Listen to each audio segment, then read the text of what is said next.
Hi everybody, it's Mrs. Mancuso. I want to do some Instagram lives in preparation for the exam. So it's June 4th. I guess the phone's ringing. Weird, the home phone. Ugh. So I'm going to go through the January 2017 exam. So if you want help, go ahead, print out the January 2017 exam. If you type in Regents Chemistry, it'll bring you to a website that has all the exams. So it'll show a list. Go to January 2017 and print it out. So it's for my class, it was our practice exam number 3. So I'm just going to go right on through these. If I start going too fast, I apologize, but this is what I'm going to do today. It'll help you. It's a Regents. I'm going to go through the whole thing right now. I'm actually going to save this all to my YouTube. So my YouTube, if you search Nancy Mancuso, you'll see my face, and then go to the playlists, and under playlist, there's Regents Chem Review.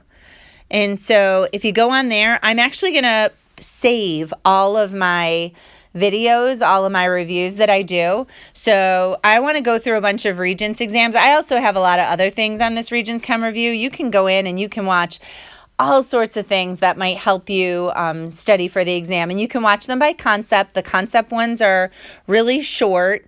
The ones where I go through exams, like what I'm going to do tonight, are longer. So let's get started. So which statement describes the location of 2 types of subatomic particles in a helium atom? So it's asking me about the particles. So if you think about an atom, you got a nucleus, it's got protons and neutrons in it, and you got electrons out here. So think about what you know before you read these choices. It'll make it much easier to choose. So protons and neutrons are located in the nucleus? Absolutely. If we look at the other ones, why are they wrong? Protons and neutrons are not outside, they're inside. Protons and electrons are in. No, electrons aren't in. And then protons and electrons are outside. Nope, protons aren't outside. All right, an atom that contains 6 protons, 6 neutrons, and 6 electrons has a mass. So mass is equal to the nucleus. The P's plus the N's equals the nucleus. So if I've got 6 protons and 6 neutrons, I have a mass of 12. So I right away cross these out. So what is it? 12 U's or 12 G's? Well, one atom is certainly not going to weigh 12 grams. But then if you go over here to your reference table, you can see what a U is. So a U is an atomic mass unit. Sorry, you can't really see that. Atomic mass unit. So I definitely want to pick the U. All right, which term identifies the most probable location of an electron in the wave mechanical model? So the electrons are out here, so that's an orbital. Which element has atoms in the ground state with the greatest number of valence? So I got to go to my reference table and look up how many valence each of these has. So tin is SN. It has 4. Sulfur has 6. Arsenic has 5. And fluorine has 7. So fluorine wins.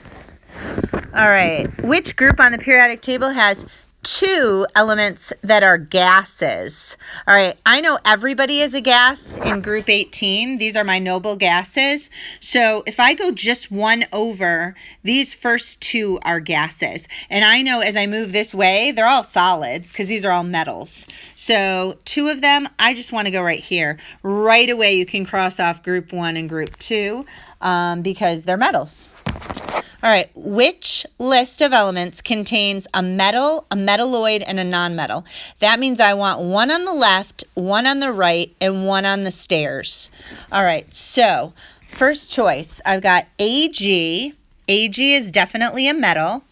SI, definitely a metalloid. It's got 2 sides touching the stairs. And I, that's a nonmetal. So that's my answer. If I go through these other choices, GE and AS are both metalloids. Neither one's a metal, so I cross that one off.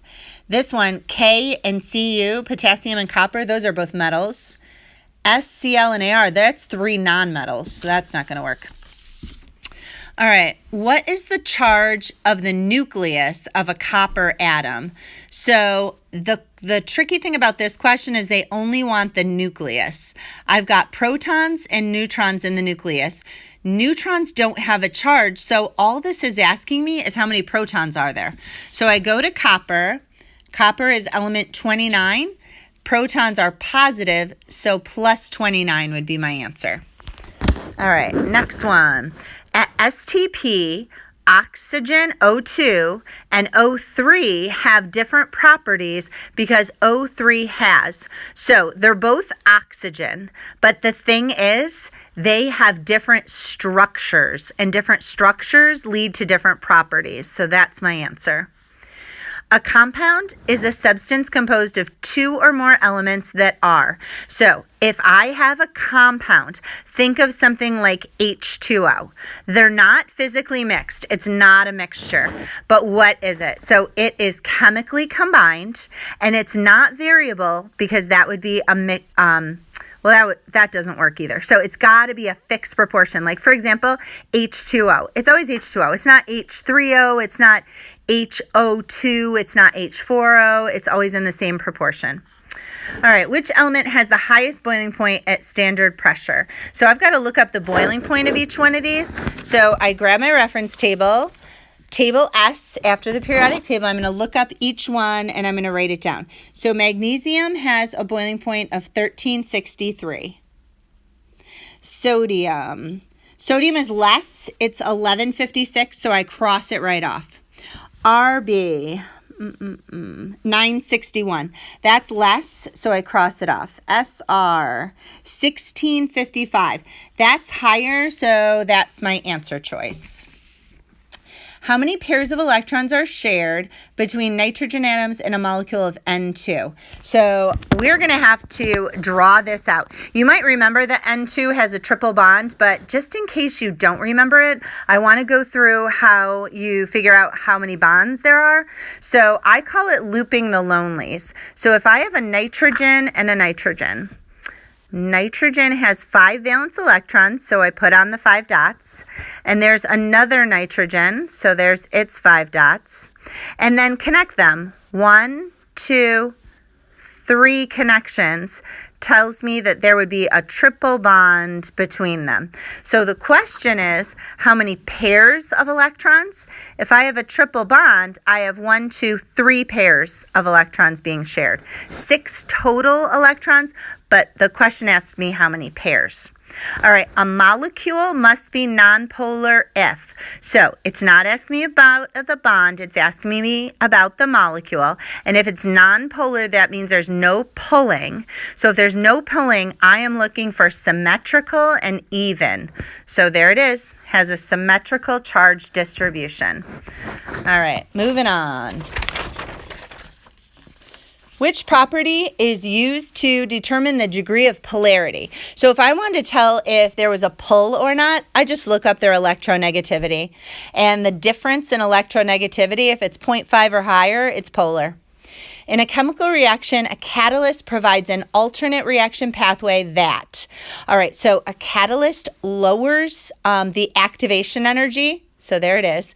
And it increases the rate of the reaction. So I always tell this story about Marge. She loves to get in the middle of things. She's a catalyst. So Susie the swimmer, Bobby the basketball player. Susie's always at the gym. Susie's always at the pool. Bobby's always at the gym playing basketball. So their paths never cross. So their reaction takes a long time to happen. Their activation energy is really high, the energy needed to get them together.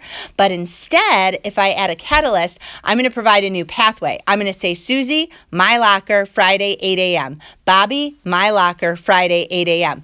Now they have that alternate path, and they come together so much easier, and then, boom, they meet each other, they go to the prom. I knew eventually they were going to get married, but I might as well speed things along. So I increase the rate of the reaction, and me, as the catalyst, I remain unchanged.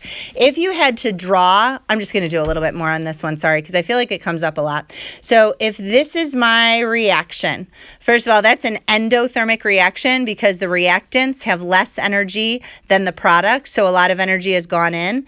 The heat of the reaction would be the difference between my products and my reactants. So that's my delta H, and it would come out positive, P minus R.